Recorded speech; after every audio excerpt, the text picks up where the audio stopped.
neza. Hari ikibanza kugira ngo ijuru rigukingukire ubone ubutabazi buva ku Mana. Ngwino Imana ikugirire neza. Nababwiye ukuntu abadayimoni bari baransabitse.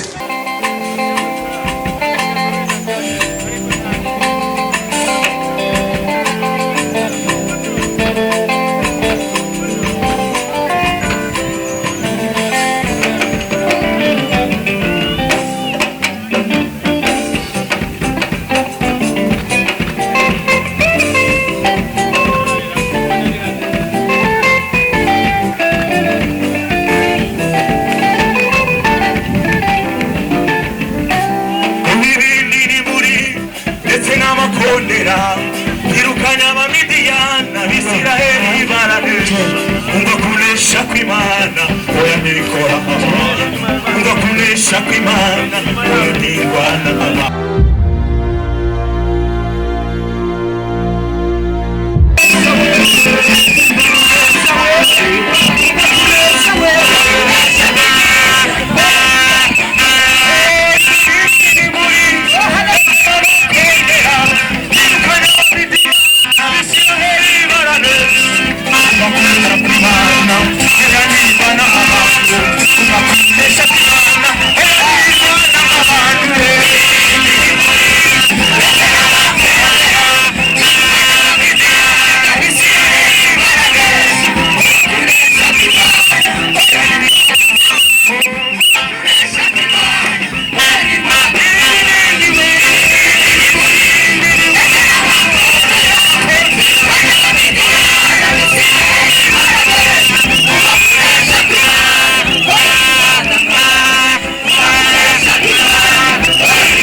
bwa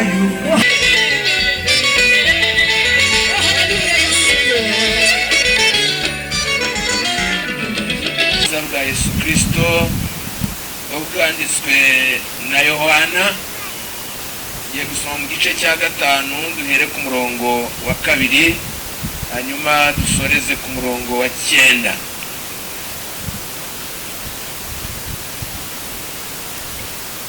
Umurongo wa 2 haravuga ngo kandi i Yerusalemu bugufi bw'irembo ry'intama hariho ikidendezi mu Riheburayo cyitwa Betisida, cyariho amabaraza 5. Muri ayo mabaraza hari abarwayi benshi barimo impumyi n'ibirema n'abanyunyutse, bari bategereje ko amazi yihinduriza, kuko rimwe na rimwe marayika yamanukaga akajya muri icyo kidendezi agahinduriza amazi. Nuko umuntu wese wabanzaga kujyamo amazi yihindurije yewe wakiraga indwara ye iyo ariyo yose. Umurongo wa 5 hariho umuntu wari ufite indwara ayimaranye imyaka 38. Yesu amubonye aryamye amenya yuko amaze igihe kirekire arwaye, aramubaza ati mbese urashaka gukira? Umurwayi aramusubiza ati databuja, simfite umuntu njugunya mu kidendezi, iyo amazi yihindurije nyiza undi antanga kumanukamo. Yesu aramubwira ati yuka wikorere uburiri bwawe ugende. Muri ako kanya uwo muntu arakira, yikorera uburiri bwe aragenda. Muvuge cyane ngo amen. Bongere cyane ngo amen. Ndashaka gukoresha umwanya mutoya kugira ngo twumve abaririmbyi ko uyu munsi bamfashije cyane, nubwo basanzwe bamfasha ariko uyu munsi ndimo ndafashwa cyane. Rero ndagira ngo nkoreshe umwanya mutoya hanyuma ubundi baze bakomeze batarama. Tumaze iminsi twiga ku nyigisho zivuga ku Mwuka Wera, ariko uwantumye mu gitondo yambwiye ngo izo nyigisho nzisoze ku manywa, hanyuma nimugoroba tugire ibindi bintu tuganira. Yesu ashimwe cyane. Yesu ashimwe cyane. Ko yanyeretse kuri uyu musozi mbona umwami Yesu azagera ku muntu wese amubaza ijambo, amubaza ngo mbese urashaka gukira? Ni nk'akantu k'akavideo kaje kaza kanatuma duhindura muri ubu buryo. Akabaza umuntu ngo mbese urashaka gukira, ariko abantu bo bagasubiza mu buryo butandukanye, ntibamenye kurasa ku ntego. Rero niyo mpamvu yatumye nshaka ko tuganira aya magambo. Yo ntabwo yambwiye ngo tuganire ahangaha, ariko ibyo yampaye yanyeretse byatumye ntekereza ahangaha dusomye. Yesu nashimwe cyane. Haleluya, haleluya. Rero iyi ni inkuru ya yuriya muntu wari umaze imyaka 38 arwaye, kandi yabaga ahantu ku kidendezi. Biriya yavuze ngo icyo kidendezi cyitwaga Betisida, ngo cyariho amabaraza 5. Ahangaha wenda ntabwo hari amabaraza, ariko wabitegereza namwe yasanga muri kuri stage zitandukanye. Reba bariya barahagana hasi, aba barahisumbuyeho, bariya hari abisumbuyeho, hariya hari abandi bisumbuyeho, hariya hari n'abandi bisumbuyeho nanone. Uko muhagaze ku musozi abandi bawicayeho, abandi bari imbere yanjye, abandi bari inyuma yanjye, abandi bari iburyo bwanjye, abandi bari ibumoso bwanjye. Birero bifite icyo bisobanuye tujyanye n'iri jambo dusomye. Hanyuma rero icyo muri ayo mabaraza ko ari 5, ngo hari abantu batandukanye bafite ibibazo. Benshi bari barwaye mu buryo butandukanye. Biya yavuze mu bamwe mu bari bahari uburyo byari bimeze. rero ngo bose babaga bari standby biteguye ngo yuko mu gihe kimwe ngo marayika ngo yajyaga akaza mu kidendezi ngo agahita ahinduriza amazi yacyo ngo noneho yakwihinduriza ba bantu bose bari aho ngaho ugize amahirwe yo gutangamo abandi bagahita akira ngo yakira akabwira abandi ati bayi njyewe nditahiye ibibazo byanjye bigize gute birarangiye. Yesu atugirire neza cyane. Ariko mu myaka ntazi yamaze ku kidendezi, iyo wamaze imyaka 38 arwaye, ntabwo tuzi niba ari yamaze ku kidendezi, ariko we uko abandi bajyaga batanguranwa, we nta buryo yabaga afite bwo gutangurana. Kubera iki? Ntabwo yabashaga kuva aho ari. Nyamara n'abandi bagenzi be batari babashije kuva aho bari bafite abantu babafasha, nibura mu gihe nabo batanguranwa bakaba bafata abantu babo bakabashukunya mu kidendezi, kuko urumva gukira ni ikintu gikomeye cyane. Yesu natugirire neza. Haleluya, haleluya. Noneho rero uwo nguwo ngo Yesu ngo igihe kimwe agira gutya araza. Ndagira ngo mbabwire, iyo bavuga marayika mu isezerano rya kera bajyaga akunda kwigaragaza rimwe, ahandi bakavuga ngo ni marayika ukomeye. Ndagira ngo mbabwire ngo yari Yesu wari utarigaragaza. Ni ukuvuga rero ngo yari asanzwe n'ubundi aza mbere, akaza mu izina rya marayika ukomeye wazaga ku kidendezi agatanga amahirwe y'umuntu gukira. Noneho rero Yesu amaze kuvukira mu isi, agakura agatangira n'umurimo yakoze mu myaka 3 n'igice, habayemo umunsi yaje noneho kuri iki kidendezi. Noneho ntiyaza ari marayika, kuko yari yarambaye umubiri kugira ngo azaze gucungura abantu. Uyu munsi noneho ariyizira nyirizina, aza agaragara ari umuntu usanzwe. Ahageze rero n'ubundi abantu bajyaga batanguranwamo, amenya ngo araza arombereza kuri wa muntu wo wari umaze imyaka 38 arwaye. Rero mubonye amenya ko amaze igihe kirekire, hanyuma arangije aramusanga, amukura mu bandi, nk'uko ugasanga abantu benshi bari aha ngaha, ugafatamo umuntu umwe ukaba wamugirira neza cyangwa se ukaba wagira icyo uvugana nawe. Nuko aramubaza ngo mbese urashaka gukira? Ngo yamushubije ngo iki? Yaramushubije ngo databusha, simfite umuntu ujugunya mu kidendezi. Ngo niba urambaza ibyo gukira, ariko nakira gute? Simfite njyewe umuntu ujugunya mu kidendezi. Iyo amazi yihindurije, njyewe nyiza nkigerageza kuza, abandi baba bamaze kugira gute? Kuntangamo. Ngarangije baramubwira ati noneho rero korera uburiri bwawe ugire gute? Wigende. Bako kanya umurwayi agira gute? Arakira. Ngo yikorera uburiri bwe agira gute? Aragenda. Yesu ashimwe cyane. Ndagira ngo dutekereze kuri uyu muntu, tumuvugaho ibintu bigeze ku 10, hanyuma dusenga Imana. Ibintu 5 bya mbere ndi buvuge ni ibyerekana ukuntu uyu muntu yari yararwaye amaze igihe kirekire cyane, yari afite ibibazo byinshi, nta byiringiro na bikeya yari afite, kuko yabashaga kwikura wari ukukururuka. Abandi bafite ababashyiramo, we ntawe afite, agashaka ahantu bizaturuka akabona ntibyakunda. Kuri we byari byararangiye,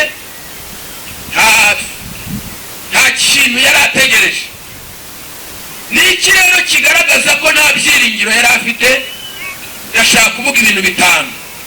Nindangiza ndaza kubabwira ibindi bintu 5 byerekana ko nubwo nta byiringiro yari afite, kumva Imana yari imufite ku mutima.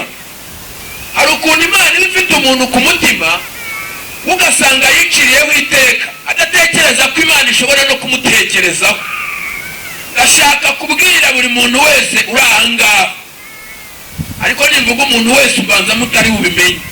Umuntu wese uri ahangaha nazamura ikiganza turebe.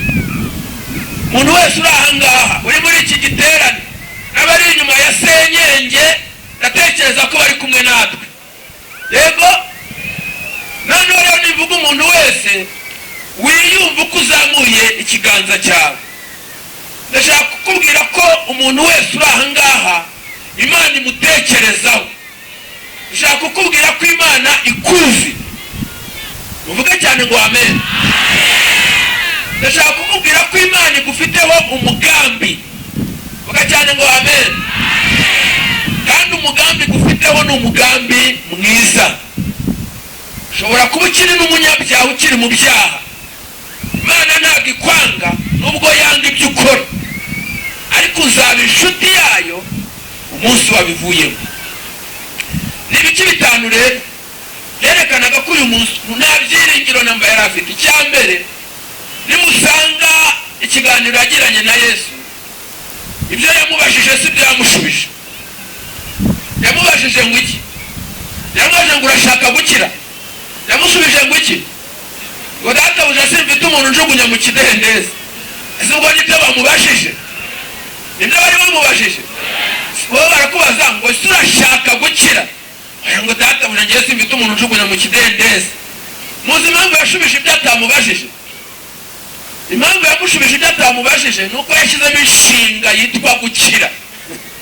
Yashyizemo inshinga yitwa gukira, kandi iyo nshinga yitwa gukira ntiyabaga mu bwonko bwe no mu mutima we. Yumvaga byaragize gute? Yumvaga byararangiye. Niyo mpamvu yamushubije akajya gusubiza, agasubiza ibyo atabajijwe. Databuja simfite umuntu njugunya mu kidendezi. Icya kabiri cyerekana ko nta byiringiro namba yari afite. Bagize gute? Bamutereranye. Kubona koko nta n'umuntu n'umwe ubona na kanaka twiganye, ubona na kanaka twasenganye, ubona na kanaka twagendanye, ubona na kanaka nigeze kugirira gutya. Yabaga aryamye ari ku kidendezi atekereza abantu, abibazaho. Hari abantu benshi hano batekereza yuko ibibazo bafite batakagombye kuba babifite, ahubwo hakagombye kuba hari ababafashije ntibabigeremo. Kavuga uti nubwo mubona ameze gutya, bene wacu nimubazi, ni abakire. Mfite mubyara wacu ni umukire, abadutera ivumbi gusa dutambukaho nuko nguko. Buriya koko, buriya mfasha nkiga amashuri umva ameze gutya. Abantu benshi bajya batekereza ko ibibazo bafite batakagombye kuba bagize gute babifite, ahubwo bakabona ko hari ababatereranye. Nuko rero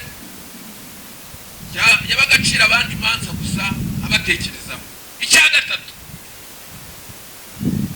yabonaga nta mahirwe n'amakeya afite yatuma akira, ahubwo igihe cyose akabona amahirwe ari ku bandi. Sinzi niba mubyumva. Yashakaga ahantu amahirwe yaturuka, akahashakisha kuva mu gitondo akageza nijoro akahabura. Akareba ukuntu yazava muri iyo situation. Hari ibihe umuntu abamo kibazo utuma muzabivamo gute, ugashakisha inzira mu bitekerezo byawe ukayibura. Yego, yego, ugashaka ahantu amahirwe azaturuka, reka da. Ukareba uti se ko nize, ko nagira bene wacu, ko nta butunzi ngira, ko nta mirima tugira iwacu, ko nta miryango tugira. Mbese agatekereza ko nta wanyibuka, ko nta n'uwampa akazi, ko nta n'uwangirira neza. Mbese we yashakishaga amahirwe ahantu yaturuka, akagira gute? Akahabura. Ahubwo igihe cyose akabona abandi nibo bafite amahirwe, abandi nibo bize, abandi nibo bagira bene wabo, abandi nibo beza, abandi nibo bateye neza, abandi nibo bafite ababo, abandi nibo bafite imyuga bize, abandi nibo bitabwaho, abandi ikibazo kikaba abandi. Ari abantu birirwa babona abandi nawe rero yabonaga abandi no bafite amahirwe, bamwe babasha kwigereramo, abandi bafite ababashira hehe, abashugunya mu kidendezi batangurana.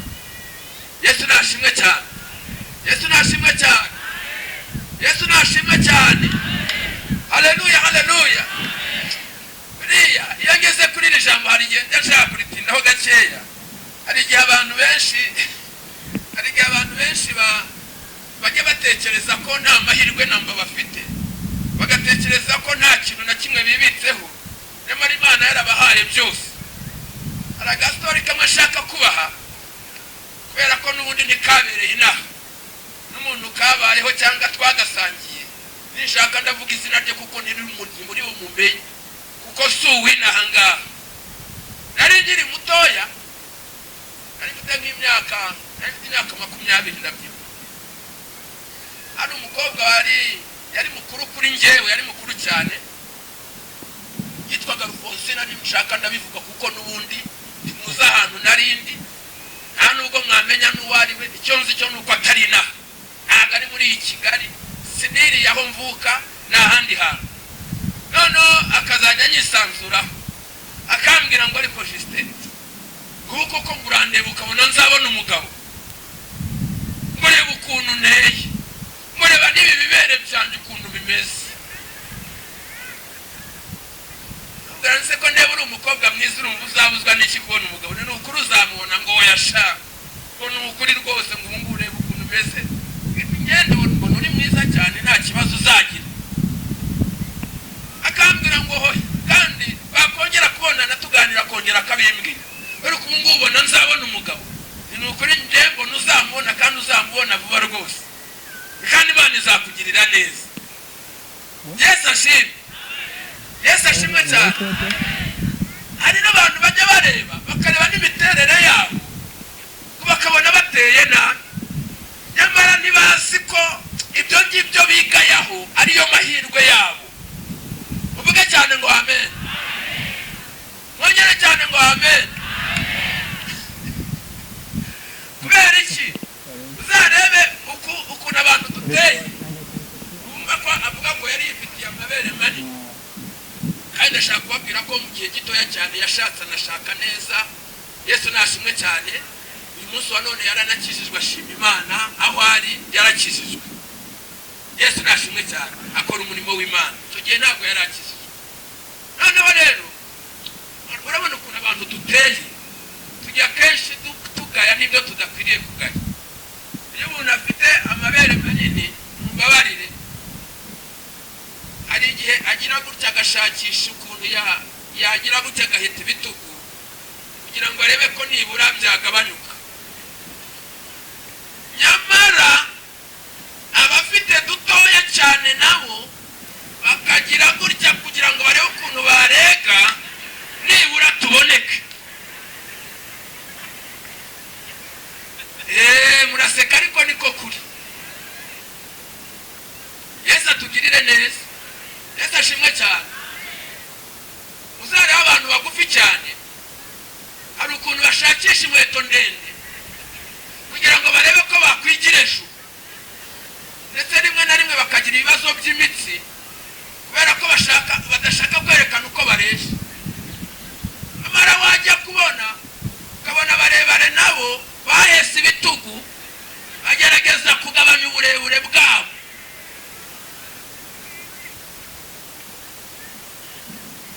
Siko bimeze se? Ntabwo ariko bimeze. Niko bimeze. Abantu b'ibikara ugasanga barimo barashakisha amavuta ahindura uruhu ngo barebe ko baba inzobe, ugasanga uruhu rwabo barimo bararwica, kandi ni ukuri igikara cyabo ni cyiza. Imana yaremye ibintu byose iravuga ngo ni byiza, ubundi abantu nitwe twabize.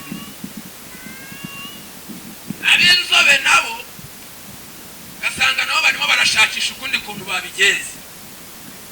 Imana nidufashe cyane. Ndashaka rero kubahumuriza ngewe. Amen, amen. Icyo ngicyo ufite niwo mugisha wawe.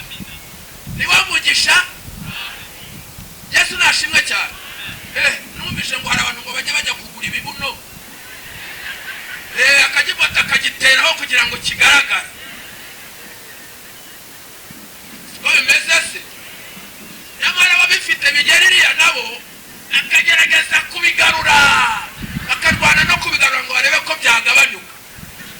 Imana izatugire gute koko?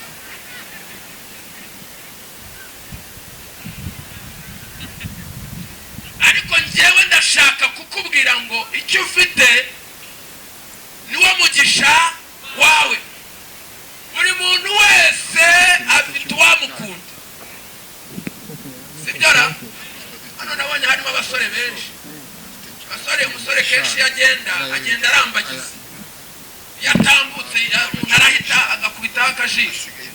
Ariko burya si we gusa, n'abakobwa nawe hari igihe nawe areba akavuga turiwa. Hari igihe babashitura gutya akamukurura ukwizera. Ese sibyo? Erega niko kuri. Imana yaravuze ngo si byiza ko umuntu aba wenyine. N'iryo jambo tuba turwana nabyo rero ntimukirenga. Umukobwa akeneye gushaka, umusore akeneye iki? Byo ni ubuzima. Imana yaravuze ngo si byiza ko umuntu aba wenyine. Biramutse bikubereye wawe ufite ikibazo. Hari ahantu umuntu ugera nk'imyaka 30 komoze uti gushaka tuhagenda ubwo nta kibazo. Burya nibwo aba agifite rero. Umuntu wumva nta kibazo niwo ufite ikibazo, kubera ko bihandi hashobora kuba hari iyindi mpamvu ibitera atazi. Imana nitugirire neza. Turacyari kumwe n'abariya turi kumwe. None ukuriya atekereza anifuza, sikuriya yifuza, sikuriya. Hari ukubwira ati njyewe ndashaka umukobwa w'igikara cyane, kandi namubonye ntiryari. Kandi ugasanga wa wundi w'igikara ashaka arimo arisiga amavuta ngo abe. Urumva mudafite ibibazo? Igikara cyawe siyo amahirwe yawe, none urimo urayica. Nakavuga rero amabere yanjye sinshaka kwagaragara. Ukeneye amahoro mu buzima bwawe, ukeneye kugirirwa neza n'Imana, ukeneye ubutabazi buvuye ku Mana. Ariko hari ikibanza n'agakiza. Hari ikibanza kugira ngo wakire umwuka wera, ni ukubanza gukizwa kandi ugakizwa neza. Hari ikibanza kugira ngo ijuru rigukingukire ubone ubutabazi buva ku Mana. Ngwino Imana ikugirire neza.